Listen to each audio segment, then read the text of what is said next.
তো যেগুলো সালিশি করে সমাধান করা যায়, যেটা গ্রাম আদালত আছে, গ্রাম আদালতের সাহায্য নেওয়া যায়, সেগুলোতে যেন মামলা না হয়, হেনস্থা না হয়।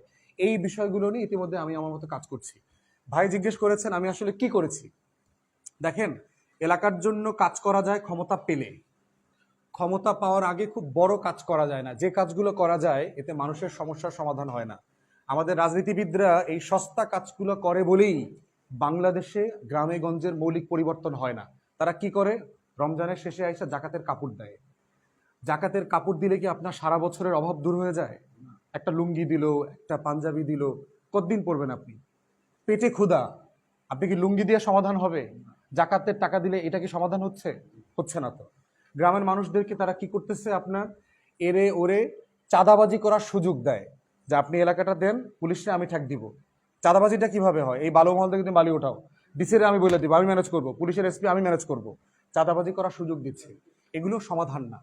আমরা বলবার চেষ্টা করতেছি যে দিন শেষে রাষ্ট্রের যে আপনারা নাগরিক, আপনাদেরকে বুঝা নিতে হবে যে কার কাছে কি আছে, কে কোনটা পাওনা আপনার।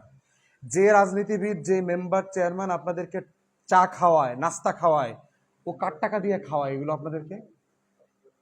ও যে আপনার বিয়েতে যায়, সে যে আপনার ওয়াজ মাহফিলে যায়, আপনাকে 2,000 টাকা দেয়, 5,000 টাকা দেয়, এই টাকাটা সে কই পায়? সে কি করে? আপনাকে প্রশ্ন করতে হবে না? সে যে আমাকে টং দোকানে প্রত্যেক দিন 500 টাকা খাওয়াইতেছে, এই টাকাটা কোত্থেকে আসবে? এই টাকাটাই তো সে লুটপাট করতেছে।